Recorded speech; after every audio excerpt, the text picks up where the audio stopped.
Halo guys, kembali lagi bersama Bimbel Pabilchen. Pada video kali ini kita akan belajar materi baru nih guys, yaitu tentang dinamika gerak. Nah, video ini kita akan fokus belajar mengenai gaya dan juga resultan gaya.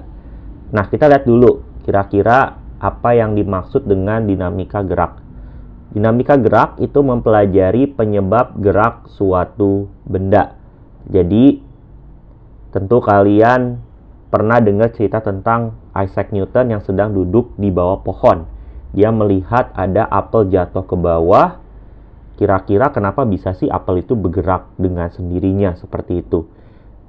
Si Isaac Newton itu memikirkan tentang penyebab dari gerak suatu benda, yaitu dalam kasus ini adalah apel. Ternyata dia tarik kesimpulan bahwa si apel ini ditarik oleh gaya yang disebut sebagai gaya gravitasi, ya, ditarik oleh bumi.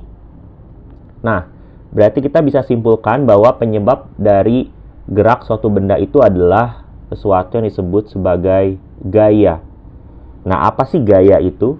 Nah, gaya itu merupakan sebuah tarikan atau dorongan. Ketika kamu dari belakang ingin membantu teman kamu bermain ayunan, ya guys ya, kemudian kamu ingin membuat teman kamu ini bergerak atau mengayun. Kamu bisa tarik ke belakang, ya, mengarah ke kamu, atau kamu dorong ke depan, ya, menjauhi kamu. Itu disebut sebagai gaya. Kamu memberikan gaya, ya, yang merupakan tarikan atau dorongan yang membuat teman kamu ini bergerak ke belakang ataupun ke depan. Jadi itu adalah penyebab dari gerak suatu benda. Berarti kita fokus dalam bab ini, kita akan belajar tentang gaya, guys. Nah, gaya ada dua jenis, guys. Yang pertama adalah gaya sentuh, dan yang kedua adalah gaya tak sentuh. Gaya sentuh itu merupakan gaya yang memerlukan sentuhan, ya, untuk kita bisa dorong bendanya atau kamu tarik bendanya. Dalam kasus ini, contohnya kita punya seorang anak ingin mendorong meja gitu ya guys ya.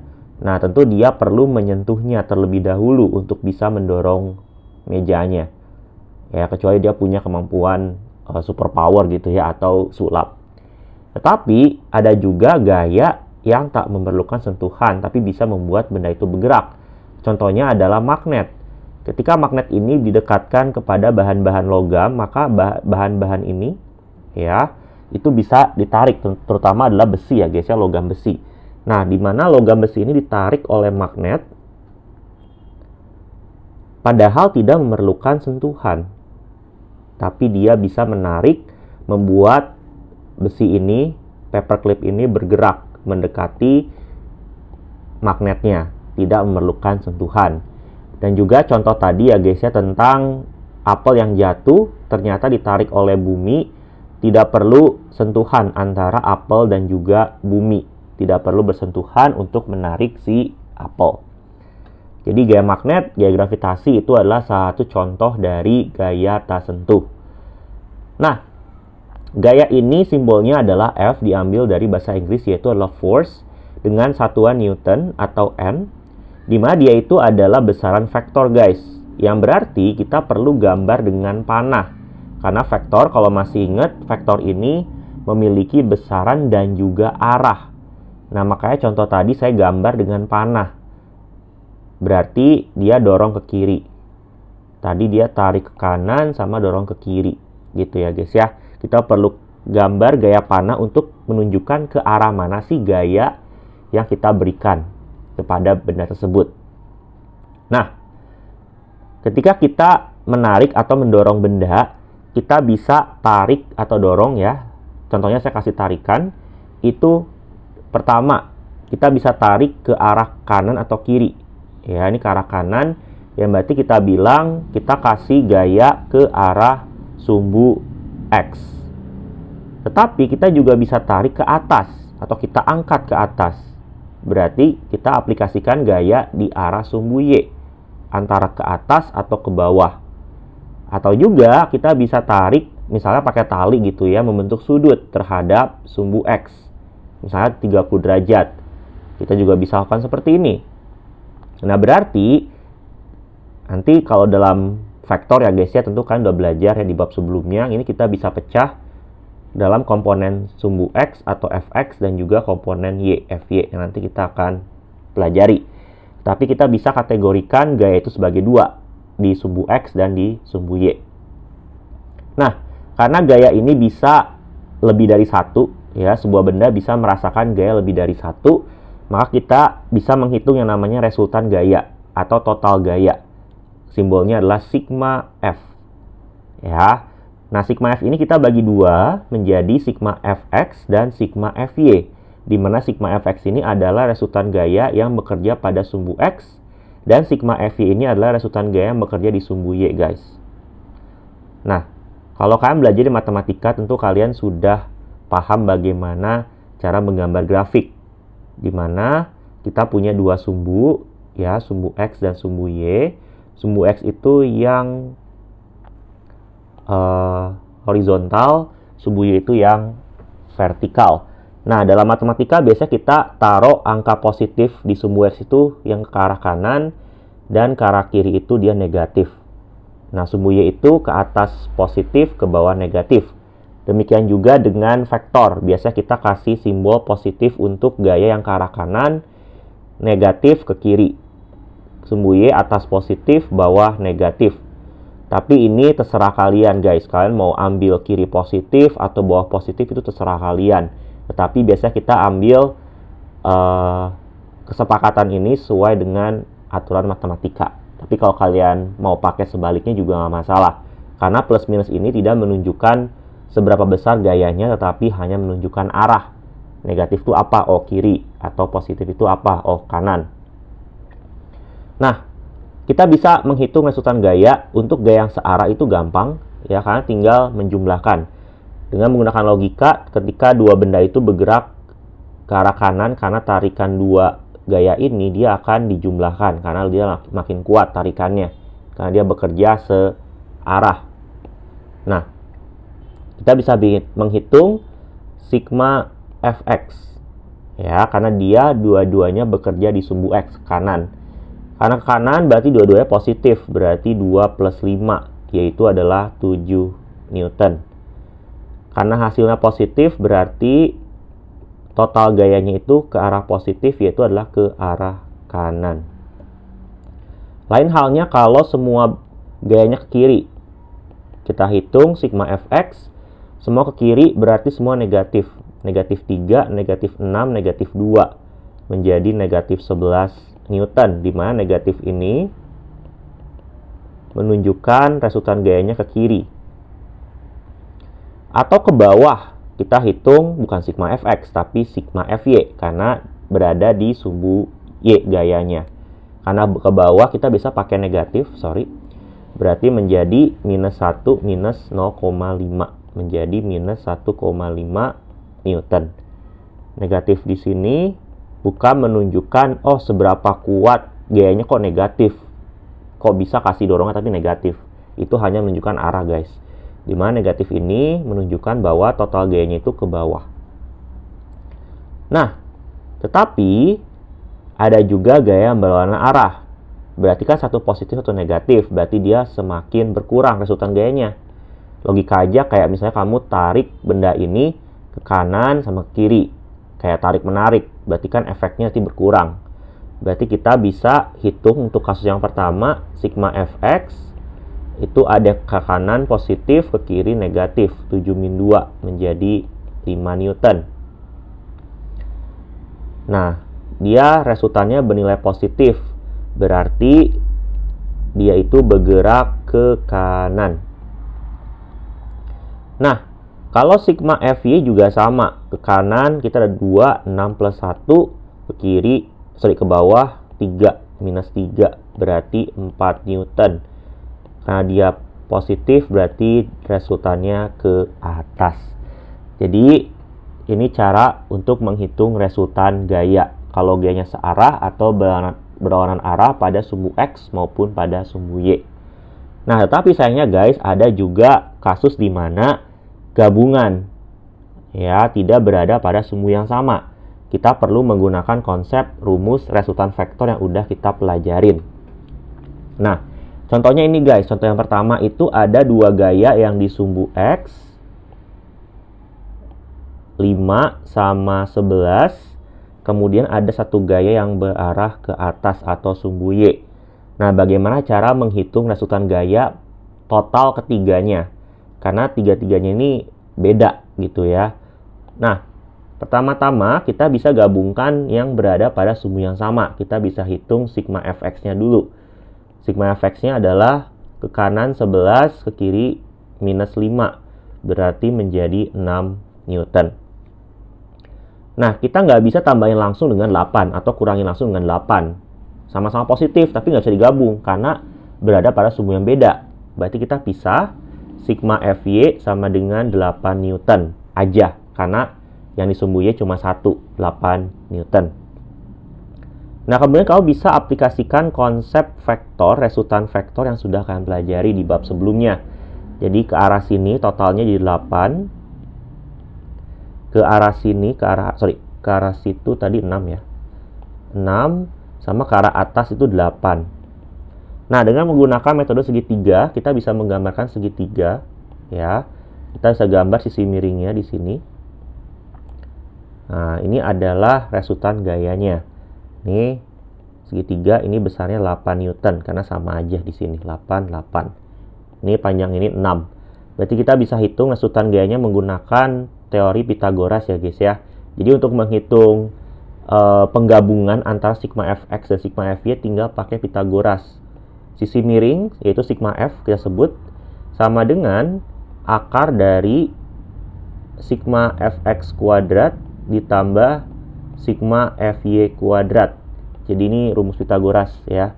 C sama dengan akar A kuadrat plus B kuadrat. Nah, kita tinggal substitusikan sigma fx-nya 6 kuadrat, sigma fy-nya 8 dikuadratkan menjadi akar 36 tambah 64 menjadi 100 Newton. Nah, sayangnya hasil ini akan selalu memberikan nilai positif ya, karena rumus ini itu hanya menghitung yang namanya besar dari resultan gayanya. Nah, bagaimana menghitung arah? Kalau tadi kan jelas arahnya kan plus minus, oh kanan kiri atau atas bawah. Tapi kan kalau kamu lihat di gambar ini kan dia nggak ke arah atas bawah kanan kiri ya, dia bergerak miring. Berarti sesuai dengan konsep vektor sudah dipelajari, arahnya itu kita menggunakan metode lain, yaitu menggunakan metode sudut. Kita mengukur sudut antara vektor asal, yaitu 6, ya, atau pakai 8 juga boleh. Kita pakai 6 dalam kasus ini. Kita cari sudut antara satu vektor awal dan juga resultan vektornya. Kita bisa cari sudut ini menggunakan trigonometri, yaitu adalah tan. Theta sama dengan depan per samping. Nah, depannya itu adalah 8, sampingnya adalah 6. Nah, berarti kita bisa pakai tan inverse dari 4/3. Dengan menggunakan kalkulator, itu jawabannya adalah 53 derajat. Nah, jadi kalau misalnya vektornya miring itu bisa kita menggunakan sudut sebagai arah. Ya, karena kita bisa lihat, oh arahnya 53 derajat, kita bisa gambarin arahnya kemana. Nah, bagaimana dengan kasus seperti ini guys? Ini agak sempit, saya pindahin dulu ya guys ya. Kita pindahin dulu soalnya. Sebentar. Nah, kalau tadi menggabungkan 3 gaya yang sudah jelas-jelas di sumbu X, sumbu Y. Nah, kalau kayak gini gimana? Dua-duanya itu sudut miring guys. Bagaimana cara menghitungnya? Sama, kita bisa menggunakan konsep resultan vektor. Kita punya 2 gaya. Ya, di sini kita bisa uraikan ke arah sumbu X, yaitu adalah kita menggunakan cos. Ya, cos 37 ya. Ini sudutnya di sini, berarti ke arah sini itu cos ya. Kalau kalian sudah lupa cara gimana, itu kalian bisa kunjungin materi saya tentang vektor. Kemudian kita uraikan juga ke arah sumbu Y. Ya, kira-kira seperti ini 5 sin 37. Sudutnya di sini kamu jauhin, berarti pakai sin atau dosa gitu ya. Nah, Yang 5 Newton yang kedua juga kita uraikan ke arah sini menjadi 5 cos 53, dan ke arah atas sini itu adalah 5 sin 53. Nah, ini saya kasih tahu aja dulu untuk besar dari sudut-sudutnya, trigonometrinya itu. Kita tulis di sini, sin 37 perkiraan itu adalah 3/5. Cos 37 perkiraannya adalah 4/5. Sin 53 itu perkiraannya adalah 4/5.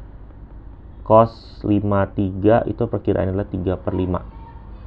Nah, berarti kita bisa lihat nih, kita bisa hitung sekarang. Ada sigma fx. Ada dua nih yang di fx. Ada 5 cos 37 dan 5 cos 53. 5 cos 37 positif kan ke kanan. 5 cos 37 ke kiri. Ke kiri itu adalah 5 cos 53. Berarti negatif. Nah, kita pakai cos 37 4/5 dikurangi 5 cos 37. Cos 53 itu adalah 3/5. Berarti ini coret menjadi 4 kurang 3 menjadi 1 Newton. Positif berarti ke arah kanan. Kalau udah, kita hitung juga sigma Fy ada 2 sama-sama ke atas, berarti kita tambahin 5 sin 53 ditambah 5 sin 37. 5 sin 53. Tadi sin 53 itu adalah 4/5 ditambah 5 kali sin 37 3/5.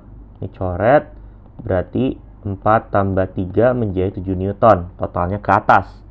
Nah, tinggal cari sigma F. Untuk besarnya kita pakai Pythagoras, ya, yaitu adalah akar dari sigma fx kuadrat tambah sigma fy kuadrat. Nah, menjadi akar dari 1 kuadrat tambah 7 kuadrat. Jadinya akar 50. Ya guys ya. Akar 50 Newton. Ini bisa kita pecah jadi akar 2 kali 25 menjadi 5 akar 2 Newton. Nah, bagaimana dengan arahnya? Kita bisa pakai yang tadi, tan inverse sigma Fy per sigma Fx.